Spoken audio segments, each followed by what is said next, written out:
Hey everyone, welcome back to the video again. अब इस video में हम प्रोमिसेस के बारे में पढ़ने वाले हैं। इसको हम हिंदी में वादा ही बोलते हैं। अब जैसे हम कैसे रियल लाइफ में किसी से वादा करते हैं तो वो वादा या तो फुलफिल होता है या तो वो वादा टूट जाता है यानी कि रिजेक्ट हो जाता है। और जब तक वो वादा फुलफिल भी नहीं होता और रिजेक्ट भी नहीं होता यानी कि वो वादा एक पेंडिंग स्टेट में रहता है। तो वैसे ही हमारे जावास्क्रिप्ट के अंदर प्रोमिसेस चलते हैं।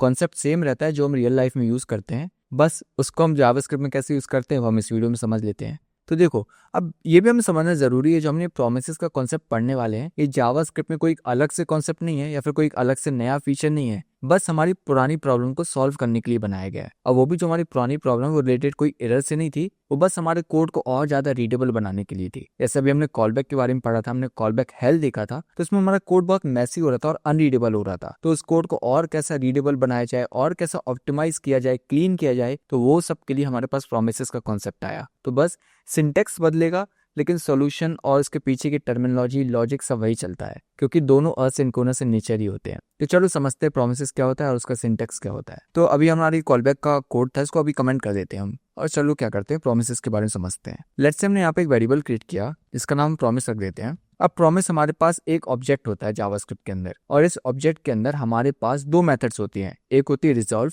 और एक रिजेक्ट। रिजॉल्व यानी कि प्रॉमिस फुलफिल यानी कि वादा पूरा हुआ, और रिजेक्ट यानी कि प्रॉमिस टूट गया यानी कि वादा भी टूट गया। तो वही हमारे पास रिजॉल्व और रिजेक्ट प्री डिफाइंड मेथड्स होती है जो हम इस प्रोमिसेस के अंदर यूज करते हैं। तो प्रॉमिस अगर एक ऑब्जेक्ट है तो उसको क्रिएट कैसे करते हैं, उसके लिए हमें यहाँ पर न्यू कीवर्ड का यूज करना होगा और फिर हमें यहाँ पर प्रॉमिस लिखना होगा, और फिर बस जब एक ही मेथड को यूज करते हैं तो हमें यहाँ पर मेथड पास करनी होगी जो है रिजॉल्व और एक रिजेक्ट, और फिर एरो फंक्शन के बाद हमें यहाँ पर वैल्यूज लिखना होगा। लेट्स हमने यहाँ पर लिखा लेट सक्सेस ट्रू, मतलब मान के चल रहे हैं कि हमारा कोड या प्रॉमिस हमारा ही फुलफिल हो चुका। तो अगर ये फुलफिल हो गया तो यानी कि रिजॉल्व हो गया, तो हम यहाँ पर रिजॉल्व फंक्शन को कॉल करेंगे। तो हम एक कंडीशन लिखते हैं सबसे पहले।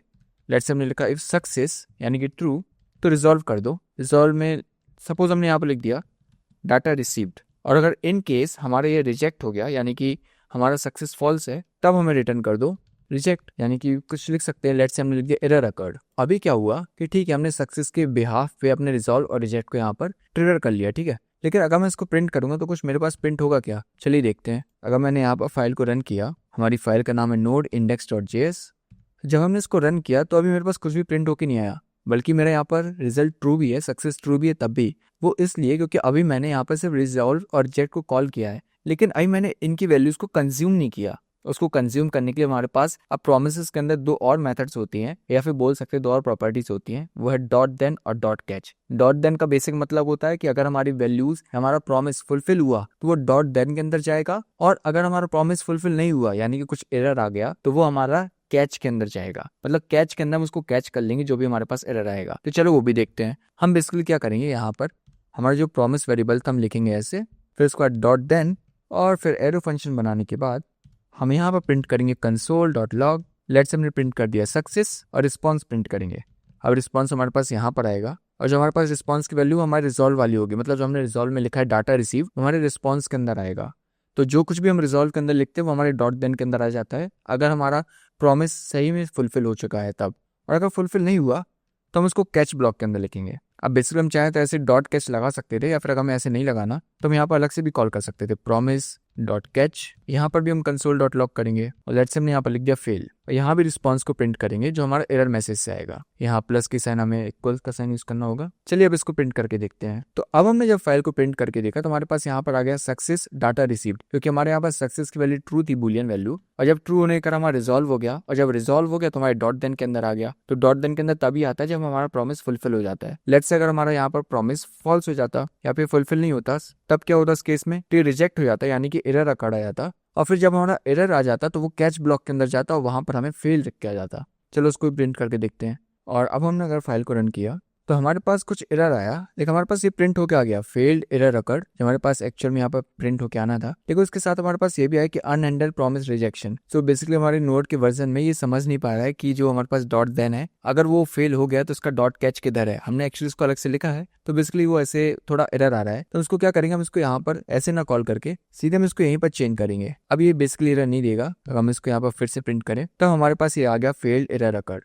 तो इस वजह से हमने क्या किया, अपने अगर प्रॉमिस हमारी फुलफिल नहीं हुई तो हमने इसको डॉट कैच ब्लॉक के अंदर कैच कर लिया, फिर बोल सकते हैं एक प्रकार से प्रिंट करके देख लिया। तो ये इस प्रकार से हमने डॉट देन और डॉट कैच का यूज किया। अब एक और कॉन्सेप्ट के बारे में समझते हैं जिसको बोलते हैं प्रॉमिस चेनिंग। मतलब क्या, अब जैसे हम कॉल बैक हेल्प में यूज करते थे, हम multiple nested call back functions बनाते चले जाते थे। तो सिमिलरली मेरे पास अगर एक डॉट देन का रिजल्ट आया और मैं चाहता हूँ मेरे पास उसके बाद एक और डॉट देन आए, एक और डॉट देन आए, तो मैं यहाँ पर सिमिलरली कर सकता हूँ। मैं सिंपली क्या करूंगा, मैं अभी डॉट कैच को यहाँ पर हटा देता हूँ। मैं चाहता हूँ जब मेरे पास ये वाला रिजल्ट आ जाए सक्सेस, उसके बाद एक और मेरे पास रिजल्ट रिटर्न हो। लेट्स से मैं चाहता था यहाँ पर रिटर्न हो क्या है, नेक्स्ट डाटा, और मैं इस डाटा को यहाँ पर प्रिंट कर सकता था। मैं यहाँ पर प्रिंट करूंगा रिस्पॉन्स को जो मुझे यहाँ पास करना होगा। लेट्स से हम इसका नाम दे दिए रिस्पॉन्स 2, मेरे पास ये प्रिंट होकर आ जाएगा। सिमिलरली अगर मुझे फिर से कुछ रिटर्न करना है तो मैं रिटर्न करता हूँ। लेट्स से मैंने यहाँ पर लिख दिया थर्ड डाटा, और इसको भी हम कैच कर लेंगे डॉट देन के अंदर, जो हमारा रिस्पॉन्स थर्ड होगा। एरो फंक्शन बनाएंगे, यहाँ भी प्रिंट करेंगे, और फिर लास्ट में हम क्या करते हैं, हम सीधे इसको कैच कर लेते हैं। तो बेसिकली क्या हो रहा है कि हमने क्या किया, एक बार सबसे पहले सक्सेस रन किया और हमारा सक्सेस ट्रू हुआ तो हमारा क्या हुआ, यहाँ पर प्रिंट होकर जाएगा। और फिर जब वो प्रिंट हो जाएगा उसके बाद ही हमारा नेक्स्ट डॉट देन चलेगा। मतलब हमारा ऊपर वाले डॉट देन पे हमारा नेक्स्ट डॉट देन है वो डिपेंडेंट है। जैसे हमने कॉल बैक हेल्प के अंदर किया था कि एक फंक्शन जब एग्जीक्यूट होता था, उसका काम पूरा होता था, तभी उसके बाद नेक्स्ट फंक्शन एग्जीक्यूट होता था। तो सिमिलरली केस यहाँ पर चल रहा है, बस सिंटेक्स चेंज हो गया। यहाँ पर हमने कॉल बैक की जगह मल्टीपल डॉट देन लगाते चले गए। तो इस प्रकार से इसको प्रॉमिस चेनिंग बोलते हैं। जब हमारा पहला डाटा आएगा और अगर वो सक्सेस हुआ ट्रू, उसके बाद हमारे पास नेक्स्ट डाटा जाएगा, और जब वो भी सही होगा तब उसके बाद थर्ड डाटा, फिर उसके बाद हमारे पास वो थर्ड डाटा प्रिंट होके आएगा। लेकिन इन केस अगर यहाँ पर फॉल्स हुआ तो वो डॉट देन की जगह सीधे डॉट कैच में जाएगा और वो प्रिंट करके दे देगा। चलिए देखते हैं। अभी हमारे पास क्या था, यहाँ पर फॉल्स था सक्सेस, तो अगर हम इसको अभी प्रिंट करेंगे तो हमें यहाँ पर एरर अकर लिख कर आ गया, सीधे वो कैच ब्लॉक के अंदर चला गया। लेकिन लेट्स से अगर हमारे पास यहाँ सक्सेस की वैल्यू ट्रू होती और अगर अब हम इसको प्रिंट करेंगे तो हमें यहाँ पर सक्सेस डाटा रिसीव्ड पहले प्रिंट होके आया, फिर उसको उसने रिटर्न किया नेक्स्ट डाटा, तो हमारे पास अगले डॉट देन के अंदर चला गया, वो उसने प्रिंट कर दिया। फिर वहां से उसने रिटर्न किया थर्ड डाटा को, जो हमारे पास अगले डॉट देन पे चला गया, उसने हमें रिटर्न कर दिया थर्ड डाटा को। तो इस वजह से मल्टीपल चेनिंग करते चले जाते हैं और डाटा को प्रिंट करते हैं। अब रियल वर्ल्ड सिनारियो में हम प्रोमिसेस को ऐसे नहीं लिखते, ये तो ठीक है समझने के लिए था कॉन्सेप्ट, लेकिन जब रियल वर्ल्ड प्रोग्रामिंग में जाते हैं तो हम कुछ ऐसे न्यू प्रोमिसेस या फिर रिजॉल्व रिजेक्ट का यूज नहीं करते। हम सिर्फ यूज करते हैं डॉट देन डॉट कैच का। और जो प्रॉमिस है ये हमें सिर्फ हैंडल करना होता है। जैसे भी हमने हैंडल किया ना डॉट देन और डॉट कैच के अंदर, अगर प्रॉमिस फुलफिल नहीं होता हमने कैच के अंदर लिख दिया, अगर वो फुलफिल होता तो वो डॉट देन के अंदर लिख देता। तो सिमिलरली हम रियल वर्ल्ड प्रोजेक्ट में भी ऐसे करते हैं। जो प्रॉमिस का कॉन्सेप्ट है ये हमारे पास प्रॉमिस आती है। लेट्स से एग्जांपल लेते हैं, हमारे पास जो एपीआई है, अब वो एपीआई के जो डाटा है वो एक प्रॉमिस के फॉर्म में आया। अगर वो प्रॉमिस फुलफिल होगी तब जाके वो हमें डॉट देन के अंदर हम उसको हैंडल करेंगे। अगर हमारे पास किसी कारण से एरर आ गया उस एपीआई में, लेट्स से हमारे पास रिस्पांस नहीं आया, हमारे पास कुछ सर्वर से एरर आ गया, तो उस केस में हम उसको हैंडल करेंगे डॉट कैच के अंदर। तो बस हमें सिर्फ प्रोमिसेस को हैंडल करना होता है, लेकिन हम कुछ इस प्रकार से प्रोमिसेस को नहीं लिखते या फिर हम रिजॉल्व रिजेक्ट नहीं करते। प्रोमिसेस हम नहीं बनाते, प्रोमिसेस हमारे पास बनी बनाई आती है, हमें सिर्फ उसको हैंडल करना होता है। तो ये था प्रोमिसेस का कॉन्सेप्ट के बारे में। आई होप आपको समझ में आ गया होगा। अब लेकिन यहाँ पर एक और चीज समझते हैं। अभी हमने क्या किया, प्रोमिसेस को चेनिंग लगा दिया डॉट देन करके, जिससे हमारा कोड पहले से तो रीडेबल हो गया कॉल बैक हेल्प के मुकाबले, लेकिन इसको और रीडेबल और ऑप्टिमाइज बनाया जा सकता है। वो बना सकते हैं हम असिंक और अवेट का यूज करके। अब वो कैसे लिखते हैं, उसको कैसे यूज करते हैं, वो अगली वीडियो में समझते हैं।